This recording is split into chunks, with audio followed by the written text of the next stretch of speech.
Have you ever woken up next to someone you've loved for decades and wondered, when did we stop being partners and start becoming roommates?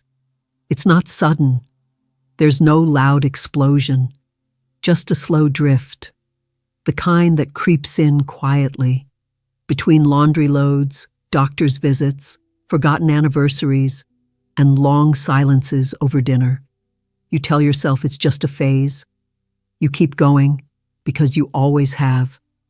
But deep down, something feels off. Not broken, but not whole either. If any of that rings true, you're not alone. So many women, especially those of us in our 60s and beyond, are quietly carrying this weight. We don't talk about it often, maybe because we feel we should be grateful, or because we've already invested so many years. But here's the truth. Just because a marriage is long doesn't mean it's still loving. And acknowledging that isn't failure, it's strength. Today we're going to talk about something real. Something so many women whisper to themselves in the quiet moments. What happens when the love that once brought you together starts to wear down over time? When the very person you built a life with now feels more distant than ever? Let's talk about what causes that erosion, not to place blame, but to bring understanding. Because when we name things, we can start to heal. Let's begin with something many of us notice but rarely say aloud: the way our husbands have changed. Not just the lines on their faces or the way their hair has thinned. I'm talking about behavior, habits, attitudes. You remember when he used to pick up his socks? Or make coffee for you before you even asked? Maybe he used to trim the hedges every Sunday like clockwork, or sit beside you on the porch just to watch the sunset in silence. Over time, those little gestures faded. Now you find socks under the table. The coffee's up to you. The hedges, well, they'll grow wild unless you call someone. And the porch? Empty. It's easy to dismiss this as aging. He's just tired. He forgets more these days. But the truth is, these changes feel personal, especially when you've asked, kindly, gently, repeatedly, for help or attention and been met with a shrug. Or worse, nothing at all. Let's say your husband picked up smoking again. He says it helps his nerves or that he'll quit someday. But every day, you live in a house that smells like ash. You wash the curtains twice as often, open windows in the winter just to breathe clean air, and lie awake at night coughing because he won't sleep without a cigarette before bed. And no matter how you plead or explain how it affects you, nothing changes. That's not just frustrating. It's lonely, because it sends a message. Your comfort doesn't matter as much as his habits. Or maybe it's not smoking. Maybe it's the way he stopped taking care of himself. He doesn't shower regularly. His clothes are always stained. He leaves crumbs on the counter and hair in the sink. You find yourself cleaning up after him like you did after your kids, but this time it doesn't feel cute. It feels exhausting. You didn't sign up to become someone's full-time housekeeper, especially not after spending your whole life building a home. And you start asking yourself questions you never thought you'd ask. Does he not care anymore? Have I become invisible to him? Why do I feel more alone now than when we first started? That leads us to something even heavier: responsibility. Because while your husband might be changing your to-do list, it hasn't. In fact, for many women, it's grown. You're still the one making appointments, remembering birthdays, buying groceries, cooking, cleaning, calling the kids, checking on grandkids, and making sure everyone's doing okay. You're the glue, and while that's something to be proud of, it's also deeply unfair when you're doing it all alone. Take Karen, for example. She's 68, retired, and still wakes up every morning at 6 to make breakfast, let the dog out, and start the laundry. Her husband, Michael, he sleeps in until 9, then spends the afternoon flipping between cable news and sports. She asked him to help clean the garage last month. He said, "Sure, later." It's still untouched. Karen loves her husband. She really does. But every time she has to remind him to take out the trash or pay a bill or even just thank her for dinner, a little piece of her hardens. She doesn't want to feel resentful. She wants to feel appreciated. It's not about needing flowers or grand gestures. It's about partnership. Marriage, at its best, is about shared effort, not perfect balance, but mutual respect. And when that fades, what's left feels like labor. Unpaid, unacknowledged labor. Day in and day out. That kind of imbalance doesn't just drain your energy, it drains your joy. It chips away at the small things that once made your marriage feel strong. And one day you realize you're not just tired from folding laundry or making dinner. You're tired of being the only one trying. And let's not forget, we're not in our 30s anymore. Our bodies have changed. Our energy isn't infinite.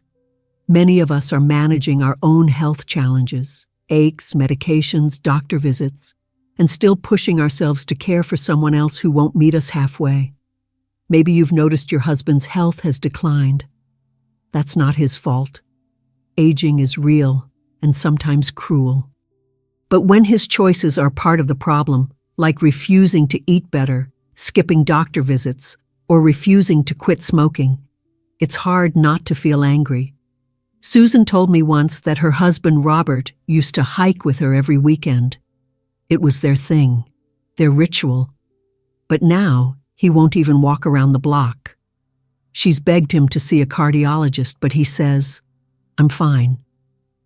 Meanwhile, he wheezes after one flight of stairs and spends hours planted in his recliner, snoring loud enough to shake the walls. Susan sleeps in the guest room now, not because she wants to, but because she has to. His snoring is unbearable. She misses the feeling of lying beside him, hearing his breathing slow as he drifted off. Now that comfort has been replaced by distance, both literal and emotional. What do you do when you're scared for your partner's health, but they won't do anything to protect it? When the man who once protected you now ignores his own well-being? It's a terrible place to be, trapped between love and resentment, worry and frustration. You don't want to become his nurse. You want to be his wife. But when he won't meet you halfway, the burden falls entirely on your shoulders. And those shoulders are already carrying enough. Maybe this all sounds familiar. Maybe you're nodding quietly to yourself, thinking, yes, that's exactly it. You're not being selfish. You're not being dramatic. You're being honest. And honesty, especially at our age, is a gift. Because the first step to healing, whether it's a relationship or your own heart, is naming what hurts. And so we begin. Sometimes the hardest part isn't what's being said, it's what's not. Silence can speak louder than words, especially when it comes from the person you once shared everything with. Let's talk about something that creeps into many long-term marriages, especially in later life, the slow and painful feeling of being emotionally neglected. Laura, a woman I recently spoke to, shared how her marriage once felt full of laughter, late-night talks, and quiet moments of comfort. Her husband, Brian, used to ask her how her day was, make her tea when she was tired, and kiss her on the forehead before bed. It wasn't grand. It was simple but full of care.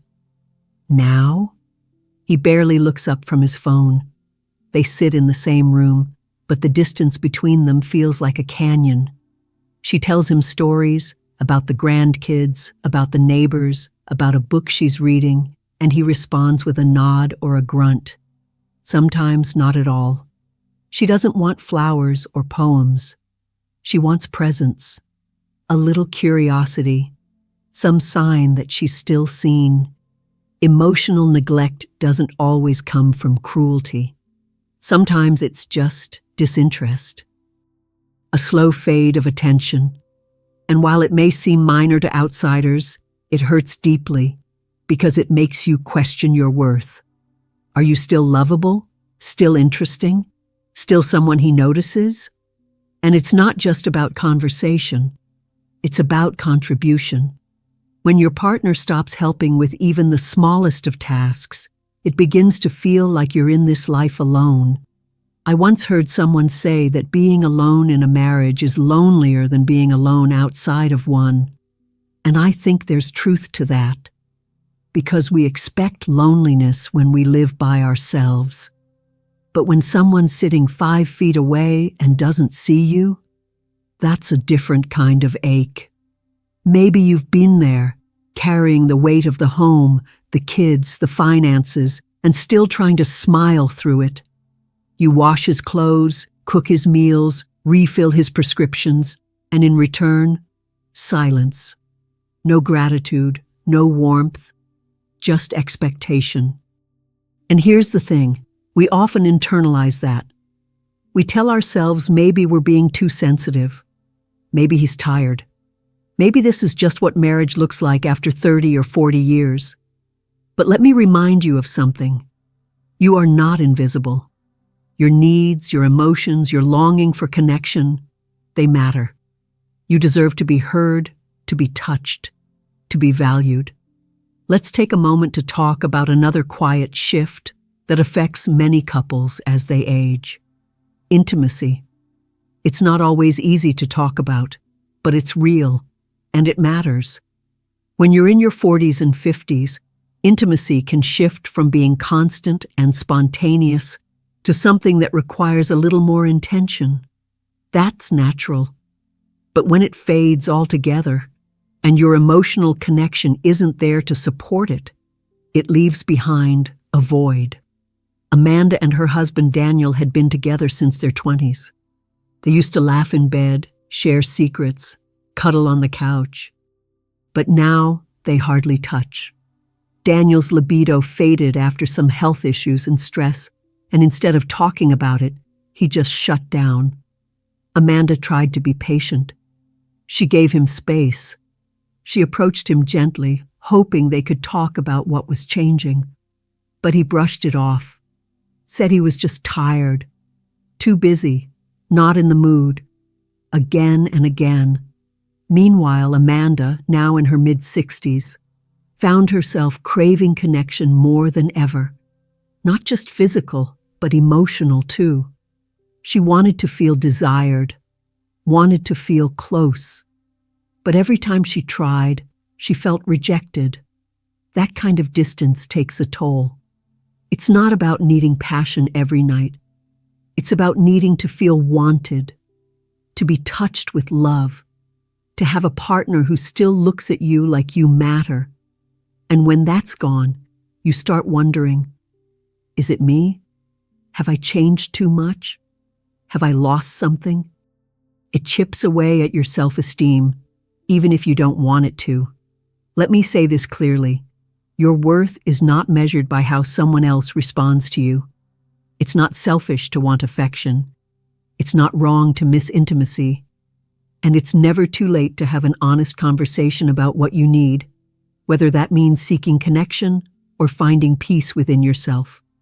Now, as all of these struggles add up, his habits, the imbalance of responsibilities, the lack of communication, the distance in intimacy, it's only natural to start noticing what other relationships look like. Sometimes when you're out with friends or talking to your sister on the phone, you hear about their husbands, the ones who still bring flowers, who cook dinner once a week, who plan surprise trips or sit with them just to chat. And then a quiet voice creeps in. It says, "Why don't I have that?" You look across the dinner table at your husband, who hasn't said a kind word all day, and you wonder where it all went wrong. Rachel told me once that after 15 years of marriage, she started noticing how other men treated their wives at church or family gatherings. One husband rubbed his wife's shoulders while she was talking. Another one helped load the car after potluck without being asked. It wasn't envy exactly. It was more like grief. Grief for something she used to have, or maybe never did. Comparing your husband to others can feel disloyal, but it's human. We compare to understand, to measure, to question whether what we're experiencing is normal or if we've been settling for less than we deserve. And when you're constantly surrounded by reminders of what affection, partnership, and attention can look like, it's hard not to feel the sting of what's missing. But here's where we pause.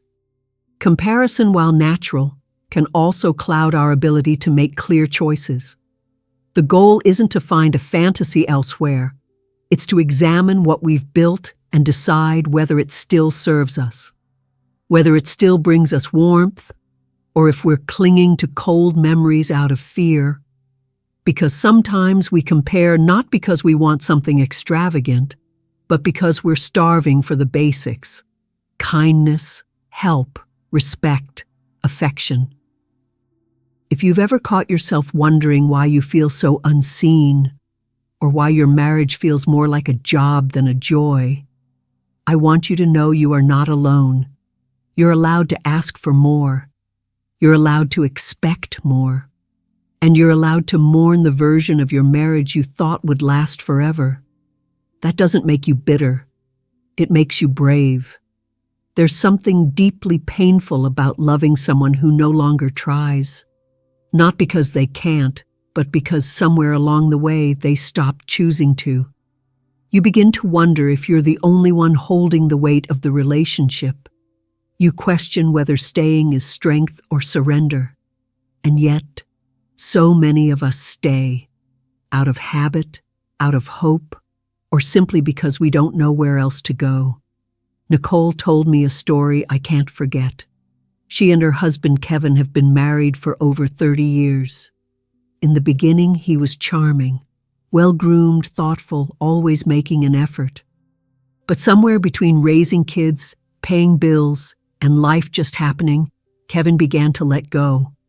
First, it was small things: skipping the gym, wearing the same old t-shirt 3 days in a row. Then came the cigarettes, the beer, the constant TV.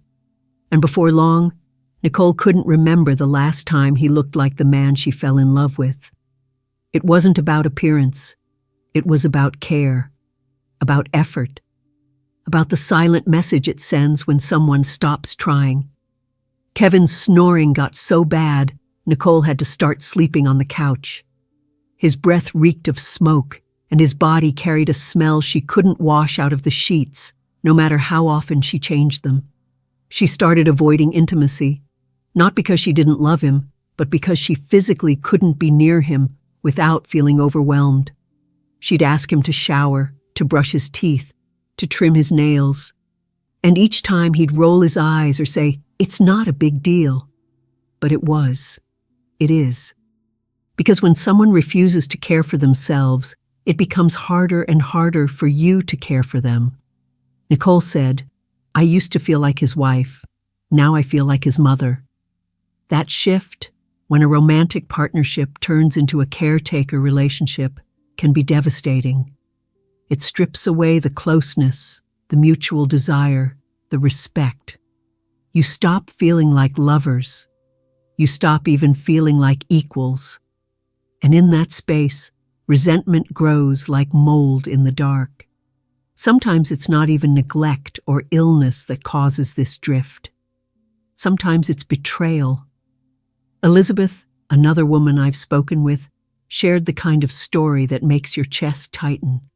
She found out her husband of 15 years had been having an affair, not with a stranger, but with someone she vaguely knew. The kind of woman who always smiled too much at the barbecue. The kind of woman Elizabeth never thought to worry about. She didn't scream. She didn't throw plates or pack a bag. She just sat, numb, hollow. Because when you've spent decades trusting someone, the betrayal doesn't come with fireworks. It comes with silence, a stillness so heavy you can barely breathe. Elizabeth wanted to leave, but she had a daughter, a family, a home built from years of memories. And so she stayed, not for him, but for her child, for the picture of stability she didn't want to shatter. He ended the affair, promised it was over, but the distance remained. The touch that once felt warm now felt foreign. The bed they shared became a battlefield of silence. They smiled at dinner, played their parts, but she could no longer look at him the same way. And here's the part that hurts most.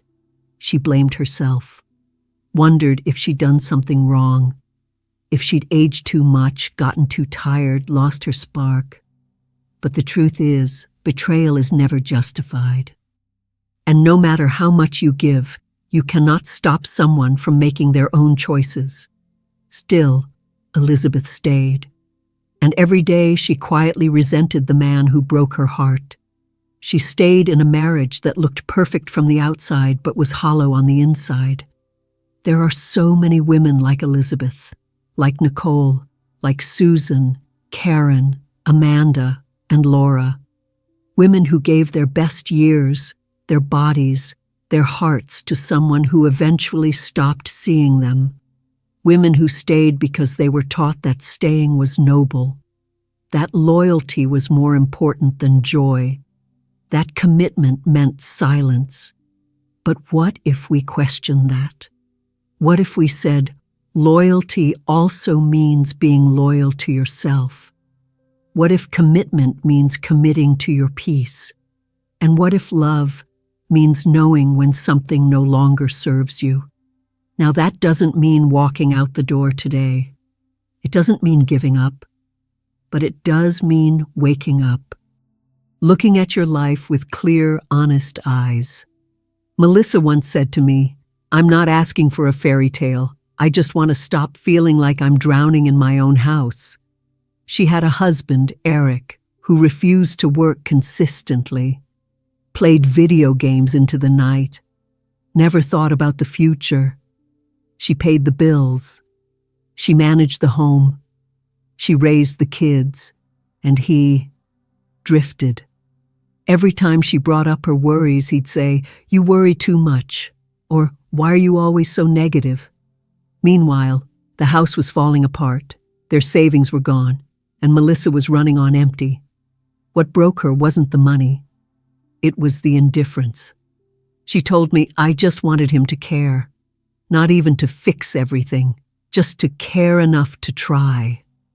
And that's the heart of it, isn't it?